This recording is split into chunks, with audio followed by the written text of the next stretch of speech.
Olá, hoje no Paráfrases nós vamos conversar sobre sustentabilidade. Como produzir energia limpa para o futuro, né, Eliana? E o que o Brasil pode fazer sobre isso? Está conosco o português radicado no Brasil há mais de 40 anos, Fernando Brits, um especialista nessa área de energias renováveis. Brits é ainda presidente da Câmara de Comércio Brasil-Portugal para o Centro-Oeste. Brits, muito obrigado pela sua presença aqui no nosso programa. Boa noite. Muito bem-vindo, né, presidente Brits? Como é que está essa situação hoje no Brasil, né? É muito espalhado ainda, a questão da energia renovável está sendo conhecida pelos brasileiros, pelas empresas brasileiras? Nós começamos a trabalhar essa questão das energias renováveis em 2007. E em 2008, Portugal inaugurou a maior central fotovoltaica do mundo, que serviu de modelo para muitas das centrais fotovoltaicas que foram espalhadas pelo mundo. E nós empreendemos muitas missões a Portugal e uma das visitas que fazíamos quase que obrigatoriamente era a visita lá à maior central fotovoltaica do mundo, em Amareleja, que fica no Alentejo, bem próximo de Espanha. E a partir daí começamos a receber propostas de quem instalou lá esta grande central fotovoltaica, que hoje já não é tão grande assim, hoje já é uma central pequena, mas começamos a receber propostas de trabalhar o processo, o mesmo processo que eles fizeram lá, trabalhá-lo no Brasil. Em Portugal, eles alteraram a legislação para poder instalar uma grande central, que hoje essa central lá gera 46 mega, e é uma central muito pequena hoje, à vista de algumas centrais que estão sendo produzidas no mundo, ou estão sendo construídas no mundo. O Marrocos está fazendo agora uma central de 500 mega. O Chile, há 2 ou 3 anos atrás, instalou uma central de 100 megas lá no Atacama para atender a necessidade de algumas mineradoras que estavam parando de trabalhar por falta de energia. E o mundo inteiro está se virando dessa forma. Existem estudos que mostram que Itaipu, se em vez de água, naquele espaço de Itaipu, naquele espelho d'água de Itaipu, se colocassem painéis fotovoltaicos sobre aquele espelho d'água, nós produziríamos de energia fotovoltaica mais do dobro do que produzem as turbinas de Itaipu, que é a maior central. A hidrelétrica ainda é uma energia limpa, né? Limpa. Que nós usamos muito, nós temos muita água. Agora, não é, Eliana? Mas assim, existe um interesse, depois dos brasileiros que foram lá, que você coordenou essa visita, eles se interessaram muito? Você vê possibilidade do Brasil crescer rapidamente nessa mudança? Sim, sim. O problema no Brasil é que o Brasil ainda não é um país livre, né? Nós temos ainda alguns problemas sérios a resolver aqui. Nós protegemos muito os nossos sistemas implantados. Para que a gente entre de fato numa nova era, deixando de construir hidrelétricas, que o Brasil não vai poder mais construir hidrelétricas. Nós, há pouco tempo atrás, se inaugurou Belo Monte, depois de mais de 15 anos de espera. Muita discussão, inclusive internacional, sobre Belo Monte, né? Exato. Então, hoje, represar rios para gerar energia, nós já temos alguns órgãos de controle ambiental que criam restrições muito sérias, e precisa criar mesmo. E nós temos outras energias que não tem problema nenhum. Nós temos a eólica, por exemplo, que produz energia durante o dia e à noite, e não precisa inundar, não precisa derrubar árvores, não precisa mexer no bioma, não precisa nada. E principalmente a fotovoltaica, onde se constroem hidroelétricas, ao lado, na margem do rio, nós podemos instalar painéis fotovoltaicos E esses painéis fotovoltaicos, eles podem gerar energia durante o dia, diminuir o trabalho das turbinas, que vão economizar energia para gastar durante a noite. Em áreas ou regiões como o Nordeste, onde a precipitação pluviométrica é pequena, nós podemos economizar energia. A Europa faz isso. A Alemanha economiza energia nos países do norte da Europa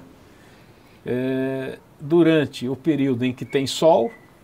A Alemanha investiu pesadamente em energia fotovoltaica e com isso ela economiza energia em forma de água para consumir nos meses em que a Alemanha está na sombra ou não tem sol para gerar energia fotovoltaica. Agora, uma pergunta importante que me deixa assim, com muita curiosidade, porque eu acho que muitos problemas passam por isso, é o interesse econômico, né? E a viabilidade disso. Quando a gente fala da implantação em termos públicos ou privados, por exemplo, eu colocar na minha casa uma energia alternativa, como é que isso se dá? Isso é economicamente viável? Já é economicamente viável. Você tem aí um payback à volta de 5 a 6 anos.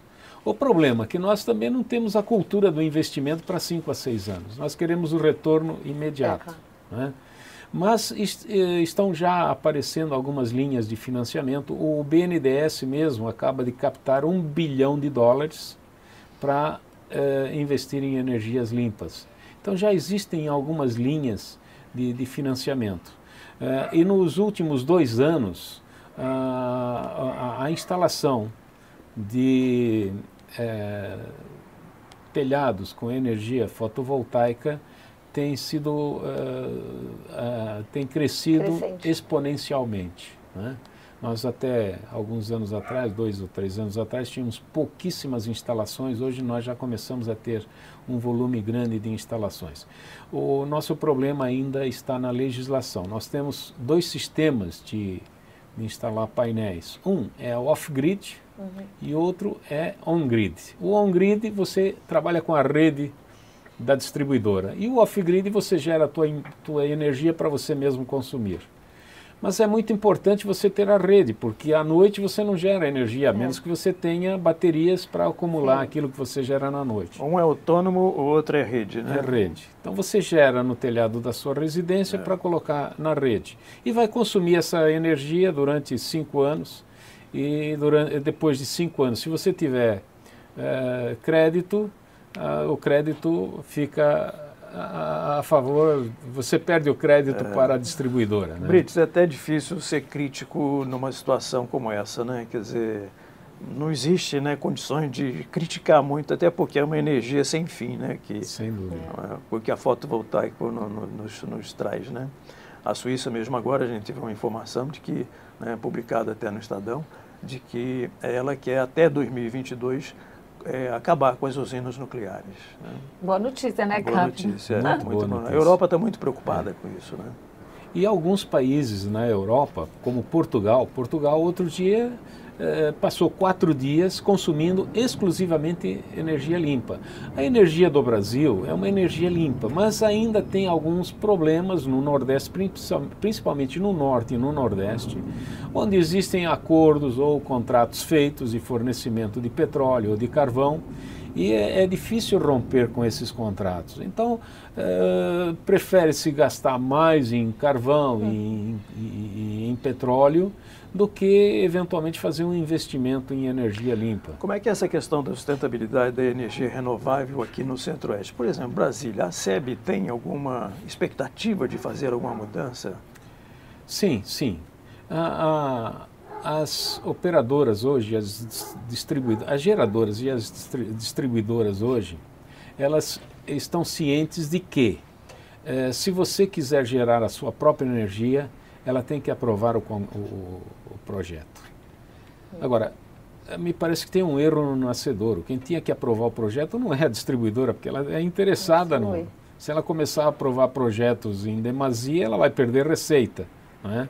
Então, eu acho que tem aí uma questão que a gente vai ter que equacionar. Não é a melhor entidade preparada, eles estão preparados, mas não é a melhor entidade para dizer que você pode gerar sua própria energia, porque ele é interessado direto, né? Mas essa questão está se resolvendo. Tem uma certa interesse assim, conflitante aí, né? Tem interesse. Nós temos 3... Podemos falar sério? Vamos lá. Podemos falar sério? Com certeza. Nós temos 3 entraves muito sérios. O primeiro é que a energia no Brasil gera aproximadamente 50% de imposto. O segundo é que a distribuidora recebe 40% da energia produzida na geradora. Está na zona de conforto. Se tem energia para entregar, se tem apagão, não tem apagão, não é problema da distribuidora. Entendi. E a geradora, desde que esteja gerando o suficiente para se manter, também está na zona de conforto. Esse paradigma está para ser quebrado. Não vai acontecer mais isso. Nós temos notícias que aqui no entorno, Brasília ainda não tem um grande problema, mas aqui no entorno, em Goiás, nós temos problemas sérios. Nós temos Planaltina e o sul de Lusiânia, onde se concentra a maior quantidade de pivôs do mundo, e nós não conseguimos produzir na agricultura porque os pivôs estão parados, por falta de energia. Nós temos condição de resolver isso, e não precisamos fazer barragem, levar 5 anos para aprovar uma barragem, mais 5 para construir. Nós podemos resolver isso em 6 meses, como fez o Chile lá no Atacama, que construiu uma central de 100 mega em 6 meses. E isso é possível com fotovoltaico. Mas, enfim, é inevitável, né? A chegada da energia renovável, né? Essa questão da sustentabilidade é terminativa até, né? Quer dizer, é conclusiva, né? Ela veio para ficar e ela é o futuro do mundo. E os sistemas estão se aperfeiçoando. A cada dia, esses painéis estão produzindo mais e melhor. A durabilidade desses painéis é aproximadamente, em 25 anos, ele vai perdendo a capacidade de produzir ao longo do tempo. Com 25 anos, ele produz aproximadamente 80% daquilo que ele produzia no início. Então, assim, é muita energia. Porém, certamente, em 25 anos, aparecerá alguma tecnologia que reverte isso e vai talvez nos permitir produzir até mais. Ok. Bom, nós vamos fazer uma parada um instantinho e no próximo bloco nós vamos falar um pouco diferente nesse nosso paráfrase, né? Vamos, né? Vamos falar um pouco de uma iguaria, né, portuguesa até, que está sendo feita pela nossa chefe de cozinha, Priscila Viana. Em homenagem ao nosso querido entrevistado, que é lusitano. Exato.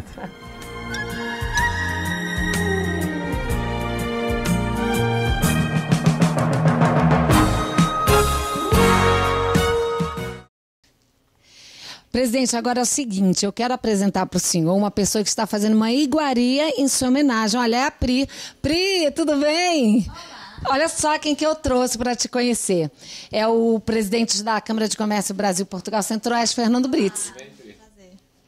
Pri, olha só, a gente aqui veio saber o que você está preparando, que iguarias você está preparando, principalmente para o presidente que tem a descendência portuguesa. Ótimo, então, a gente escolheu preparar o bolinho de bacalhau. A gente vai preparar aqui, ó, a gente tem todos os ingredientes, que é basicamente bacalhau, a batata, né, a batata em forma de purê, já tá aqui o purê prontinho, e cebola. Então, assim, a gente vai preparar e daqui a pouco a gente vai servir. É muito difícil, Pri? Não, super simples, porque é basicamente a batata em forma de purê, como eu já falei, e o bacalhau cozido e desfiado. Daí a gente junta eles, mais um ovo se precisar para dar a liga, né? E a cebola refogada, para quem gosta, né, de um pouco mais de tempero, e coentro picado. Mistura tudo, é super simples. Purê de batata, bacalhau e os temperinhos, misturou, fritou, pronto, finalizou. A gente vai ver se é super simples, mas com certeza vai ser uma delícia. Agora, o presidente está dando água na boca, né? Principalmente para mim que nasci em Portugal, né? É o meu prato favorito. Nossa, não, Priscila acertou. Completamente. Pois é, agora a gente tem que saber, né, realmente se esse prato assim vai estar assim no estilo lusitano. Eu acho que vai estar. Sim, pela explicação que a Priscila deu para nós, ela é expert. E ela só não disse que depois, acompanhando o bolinho de bacalhau ou o bacalhau, tem que ser regado num bom azeite e depois um bom vinho para acompanhar. E o prato está completo. Então a gente não vai deixar faltar isso. Agora outra coisa, o senhor podia dizer para a gente assim, que você tem mais saudade assim de Portugal, assim, para ilustrar esse momento assim, esse carinho aqui que a Priscila tá assim dando para a gente hoje, assim, oferecendo esse prato tão português que é bem brasileiro no final das contas. Sem dúvida. Os portugueses inventaram o bacalhau. Eu acho que vale até a pena a gente contar essa história aqui.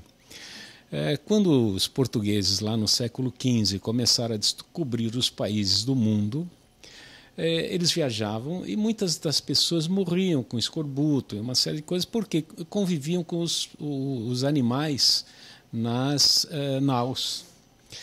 E descobriram que, salgando o peixe se mantinha bom por até 6 meses. Então inventaram o bacalhau naquela época.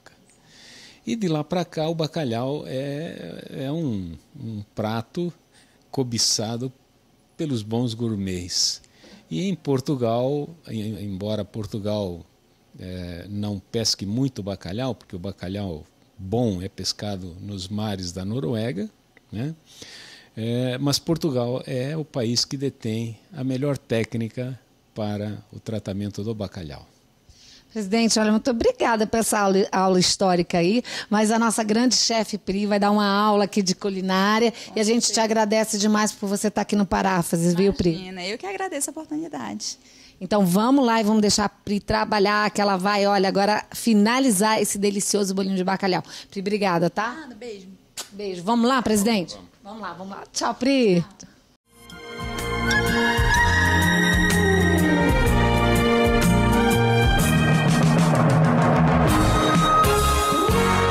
O nosso entrevistado, Fernando Brites, além de ser um especialista na área de energias renováveis, preside também a Câmara de Comércio Brasil-Portugal.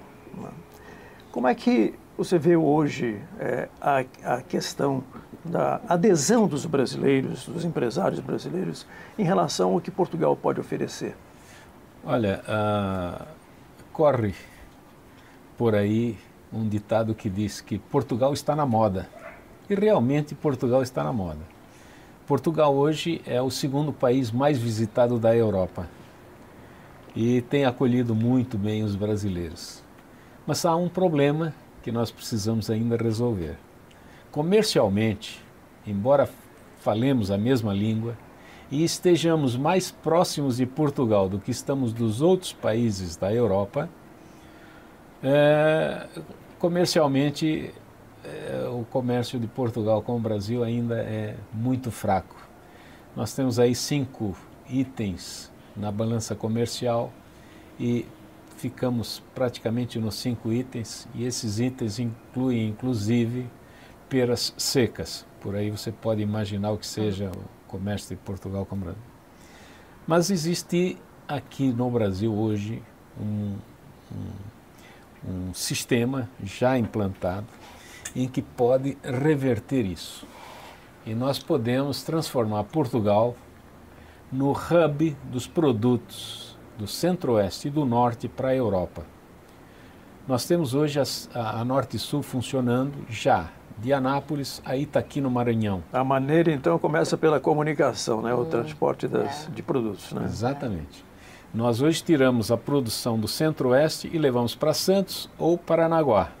Andamos para baixo, de 1.200 a 2.500 quilômetros, por rodovias ou um pouco por hidrovia. Mas isso tudo pode ser revertido. Nós podemos colocar essa produção ao longo da ferrovia, de Anápolis para cima, retirar a produção da ferrovia lá em Itaqui e numa diagonal ir a Portugal, até Rima, numa diagonal a Portugal. De Portugal, nós podemos abastecer a Europa, não mais pelo norte, como se faz hoje, Sim. que quase sempre se vai a Roterdã e depois se desce por rodovia ou por ferrovia, mas podemos abastecer a Europa pelo Mediterrâneo, pelo sul, contornando a bota da Itália, né? E pelo sul, através do Estreito de Gibraltar, nós podemos abastecer também o norte da África e, eventualmente, através da Geórgia, chegar até a Ásia. Nós podemos economizar com este novo modal perto de 5.500 quilômetros de transporte.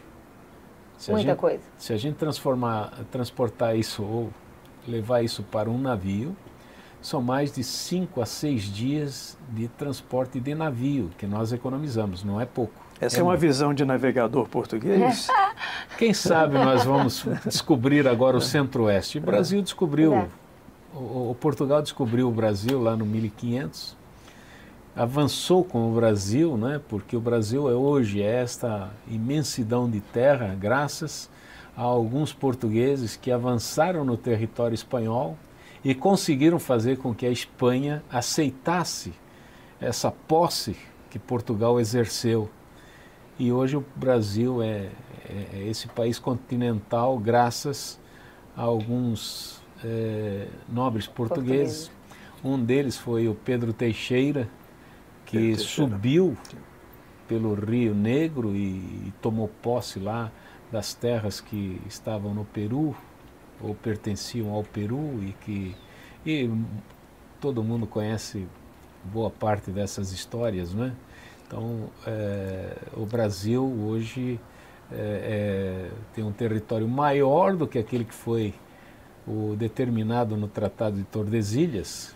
Nós temos mais do dobro de território graças a esses grandes portugueses, valorosos portugueses que adentraram pelo sertão e foram tomar posse e assentar bandeira e criar arraiais que depois se transformaram em cidades, e hoje nós temos um país maravilhoso. Em relação ao Centro-Oeste, Brito, você vê uma perspectiva boa de crescimento, né, da nossa produção, principalmente de grãos, nós estamos no Centro-Oeste, né, nesse corredor que você está colocando aí como um modo também de exportação? Nós hoje colocamos aí também o Tocantins, né? E o Centro-Oeste hoje é uma das pouquíssimas regiões do mundo onde você faz a colheita e faz o plantio no mesmo momento. Lá vai na frente a colheitadeira e atrás da colheitadeira vem a plantadeira. Em pouquíssimas regiões do mundo você tem esse processo. E a diversidade de produtos também, né, que o Centro-Oeste é capaz de produzir. Exatamente, você citou bem.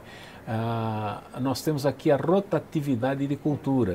Ele planta milho, depois planta soja, que depois vai plantar amendoim ou vai plantar um outro produto qualquer. Nós conseguimos tirar 3 safras por ano aqui, coisa que é muito rara. E se a gente olhar para trás, há 30 anos, e olhar para o sertão aqui, para este cerrado, totalmente diferente. Que se dizia que aqui tinha 6 meses de seca e a seca não permitia que se cultivassem. A grande sorte nossa é que nós estamos a mais de 1.000 metros de altitude e aqui a água aflora com muita facilidade. Então a seca é de superfície, nós temos água aqui em abundância, o que nos permite as 3 safras. O nosso grande problema aqui, nós falávamos no bloco anterior, nosso grande problema aqui ainda é de energia. Verdade, né? E nós precisamos não pensar também que nós somos um Brasil para o futuro, né? E de futuro. Nós temos que atender a comunidade brasileira agora, né? Exatamente. E temos condições de fazer isso, né? Total. Porque a pergunta foi até aquela que eu fiz para você no começo. E o que é que o Brasil pode fazer aí? Tanta coisa. Exatamente. Na realidade, esse Brasil do futuro, a gente vem falando nele desde que eu cheguei no Brasil, que era criança, com 7 anos de idade, eu ouvi dizer que o Brasil era o país do futuro. Na realidade, o Brasil é o país do presente. O que nós precisamos é talvez melhorar Também nós não temos mais tempo, né? Não temos mais tempo de pensar em futuro, para ter que fazer agora, para atender agora as demandas, as nossas necessidades. Pois é, as novas gerações deveriam encontrar um país mais aparelhado do que aquilo que nós temos hoje. Nós ainda temos algumas barreiras para superar, mas estamos a caminho. Em termos de produção, nós temos uma empresa que é a Embrapa, que tem mais de 1.000 PhDs ou 1.200 PhDs, que conseguem em pouco tempo oferecer sementes adequadas ao clima. Tiram uma semente de uma área alagada e consegue transformá-la ou adaptá-la para o sequeiro. É o caso do nosso arroz aqui, que tradicionalmente o arroz se cultiva no alagado e nós produzimos arroz aqui, arroz de... A Embrapa é a nossa empresa de ponta, né? Total. Está aí um orgulho para a gente lembrar que no Paráfrases, né? Então, quando a gente às vezes fica um pouco cabisbaixo por certas coisas que a gente vê ou que poderia achar que o Brasil poderia estar num outro patamar, a gente olha para uma empresa dessa e sente orgulho de ver pessoas com garra, com denodo, e viajam o mundo inteiro, e hoje a Embrapa está instalada em muitos países do mundo, transferindo tecnologia nossa, de ponta, total, né? de ponta. Ela inclusive chamou a atenção no congresso, né, que a Câmara acabou de fazer, que a gente teve a oportunidade de ir lá, Paráfrases, das energias renováveis, né? A Embrapa, ela arrasou também, como outras entidades, né? Quer dizer, foi um sucesso. Lá no Congresso de Energias Renováveis e Sustentabilidade, nós tivemos o chefe de energias da Embrapa Energia. Deu um show, verdadeiro show. Nós tínhamos um tempo determinado de meia hora, ele falou quase uma hora, e as pessoas queriam ouvir mais, porque é emocionante até a gente ver aquilo que se produz dentro de uma empresa como a Embrapa, que é alta tecnologia, e as pessoas não percebem isso. As pessoas sabem que o alimento chega na mesa, mas não sabem o que aconteceu até se produzir aquele alimento, né? E a Embrapa é a principal responsável por nós termos hoje um cerrado produzindo no mais alto nível e produção compatível em quantidade por hectare, compatível com as melhores do mundo. Pois é. Entrevistas esclarecedoras são assim, né? A gente não quer que termine. Não, fica aquele gostinho de quero mais, né? Mas infelizmente nós estamos no final do programa. Brits, muito obrigado pela sua presença. Muito obrigada, viu, presidente?